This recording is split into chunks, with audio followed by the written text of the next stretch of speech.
baru untuk Mas Pesulap Merah dan seluruh para pecinta atau penggemar dunia mistis.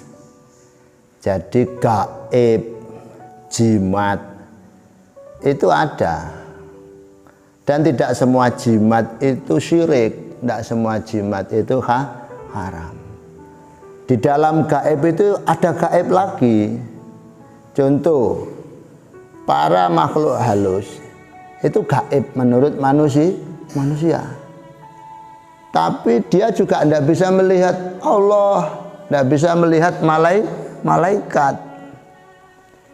Dan para jin itu mau masuk ke dunia manusia juga tidak bisa. Dia harus ritual topo broto nembus alam jin sampai kepada alam manusia. Seperti manusia kepengen nembus alam-alam yang lain, harus ngerogoh sukmo. Ngerogoh sukmo apa?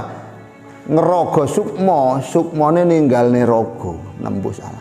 Itu resikonya ya kesesat, resikonya ya tidak balik kalau tidak betul-betul tulus lurus. Ya sulitnya membahas itu kayak gitu. Tidak semuanya sulap.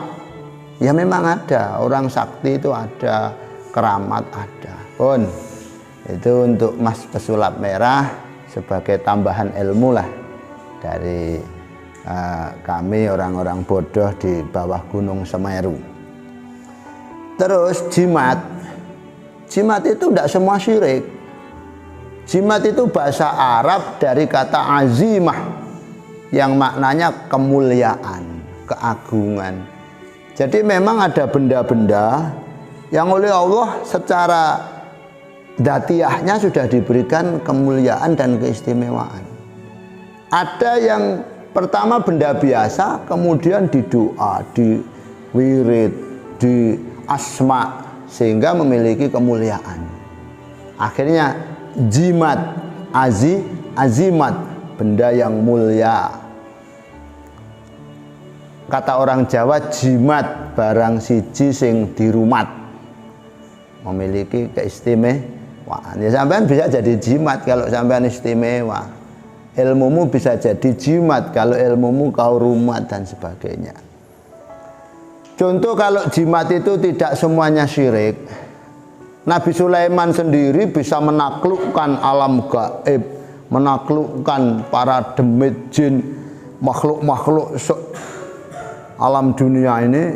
Dia juga punya jimat namanya Khotam Sulaimaniyah, cincin Nabi Sulaiman. Sampai cari kemana ini cincin Nabi Sulaiman ini? Wah, sampai nemu cincin Sulaimaniyah ini, Masya Allah, jak meneh cewek, jinnya nguber-nguber awakmu. Jinnya nguber-nguber barahan. Khotam Sulaimaniyah. Ini kan ditata oleh agama. Al-Quran mengisyaratkan Khotam Sulaimaniyah. Para ulama-ulama salaf mengisyaratkan Khotam Sulaimaniyah. Rasulullah juga pernah bikin jimat namanya Khirzun Nabi, penjaga Nabi. Bahasanya keris. Keris itu kan bahasa Arab juga, dari kata khirsun, keris, kharisun, perkara yang dibuat untuk menjaga. Jadi jangan gebiau ya semuanya itu kau anggap syirik, apa-apa syirik. Yang penting gini lah ya, antara wasilah dan ghoyah kita itu harus paham. Lah belum paham wasilah ghoyah menghukumi. Apa wasilah? Wasilah itu perantara, ghoyah adalah tujuan akhir. Apapun kalau kita jadikan wasilah perantara ya tidak masalah. Yang penting ghoyahnya adalah Allah. Semuanya saya kira selain Allah ya wasilah saja. Yang penting dengan cara yang baik, dengan niat yang baik, dengan iktikad bahwa semua adalah Gusti Allah. Kalau orang menggunakan wasilah itu syirik, mereka yang mengatakan wasilah syirik, jimat syirik, perantara syirik, ya jangan minum pil kalau sakit, jangan suntik kalau sakit. Kan ya syirik juga. Dia menganggap ada bantuan kekuatan, bantuan kesembuhan. Ya kan kok gak diam apa Allah ya tidak sembuh. Semua ada tata caranya masing-masing, ada jalannya masing-masing. Nah, terus jangan dikebiauyah semuanya syirik, jangan dikebiauyah bahwa itu adalah musyrik. Antara ghoyah dan wasilah harus dibedakan. Ghoyah adalah Allah. Orang yang tidak bisa membedakan ghoyah dan wasilah, ini akan ruwet semuanya. Sampai-sampai agama dijadikan ghoyah. Ini apa gak syirik lagi tambah. Jadi kalau kita semuanya adalah ghoyahnya Allah, aman sudah.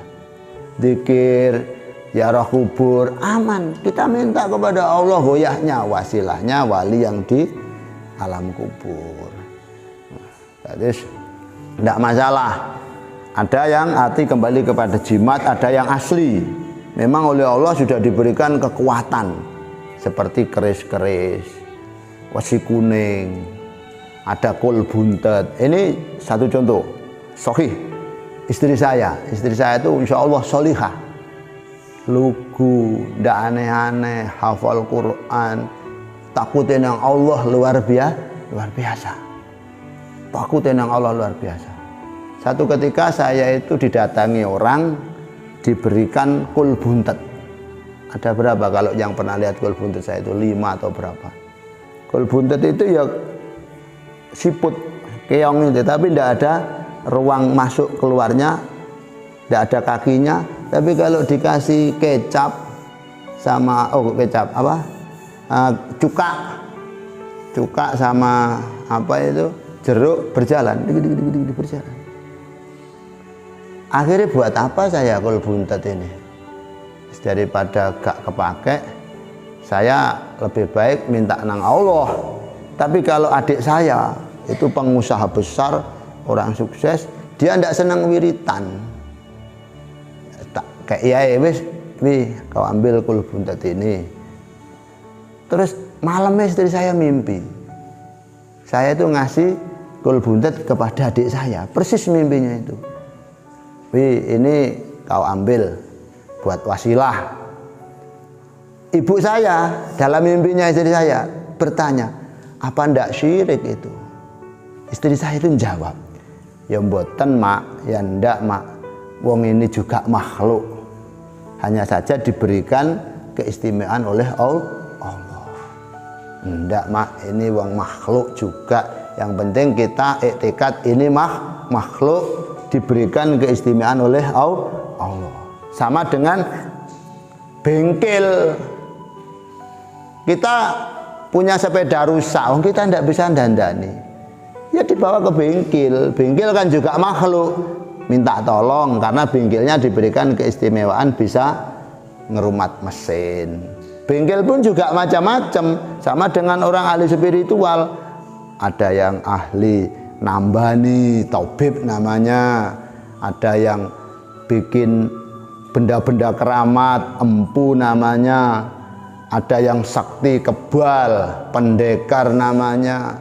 Ada yang tukang nyantet, si sahir namanya.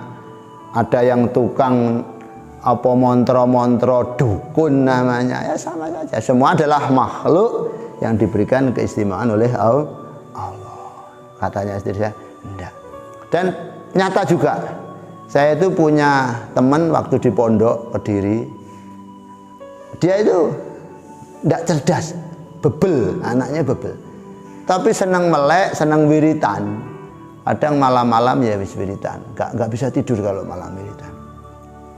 Pas ngantuk, dia itu ketiduran, dalam tidur dia mimpi. Ada anak ganteng datang. 2 itu anaknya. Cak, saya tak ikut sampean ya. Zaman siapa? Aku tak ikut.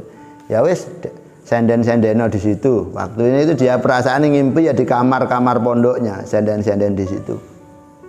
Bangun, kok ngimpi ada anak ganteng mau ikut saya. Apa? Ternyata di lemarinya dibuka, ada kul buntet 2. Kul buntet 2. Masya Allah. Ya kalau pegang itu dibuat cowok dibedil enggak apa-apa. Akhirnya ada orang Jombang pengusaha besar tahu kalau si Khalil ini punya kul buntet, akhirnya dibarani, Lil, daripada nganggur tak beli nih 250 juta waktu itu. Ya enggak apa-apa, gue aku duit 250 juta kan eman. Dibawa, belum nyampe Jombang, tiba wis di kamarnya, di lemarinya lagi. Nggak mau, nggak jodoh. Nggak jodoh. Ini fakta nyata. Masya Allah, saya pegang. Kalau itu ininya memang apa ya, nggak tahu, disenangi gitu-gitu. Wong mau bal-balan di pondok itu, kalau Minggu atau kalau Jumat sore boleh bal-balan di lapangan Jombangan. Ya kok kayak ada angin, was. Apa ini? Ternyata di depannya pas dekatnya bambu, rimbunan bambu itu ada keris. Tekone angin gede, yang lainnya enggak lihat apa-apa. Kenapa Lil? Keris. Ya Allah, Masya Allah. Jadi intinya kalau kita yakin semuanya adalah makhluk, hanya saja diberikan kelebihan dan keistimewaan oleh Allah, dan ketika mau bantu utawa apa, yang penting kita tetap mintanya kepada Allah. Dan kalau dibuat untuk kebaikan, dibuat minallah, kita merasa itu dari Allah, billah dan dengan pertolongan Allah, fillah tetap dengan keagungan Allah, ilallah dan dibawa menuju Allah, lillah kita tetap krono Allah, itu tetap tauhid, bukan syirik. Paham ya? Jadi ilmu gaib macam-macam ilmu gaib itu. Ada yang apa itu, kalau nabi berarti mukjizat, ya gaib. Wong kita ndak nyangka. Nabi Muhammad itu ndak nyangka didatangi malaikat. Nabi Muhammad moro-moro dibelah dadanya. Ternyata Nabi Muhammad jari-jarinya mancur. Ini banyak Nabi Muhammad. Kalau para wali, orang yang istiqomah ibadah, namanya karomah. Bisa semua karomah. Sunan Bonang ketika mau dirampok Lokojoyo, yang akhirnya jadi muridnya terus jadi Sunan Kalijogo, pas dicabut tongkatnya, Sunan Bonang, buat apa kau nyuri tongkat nak?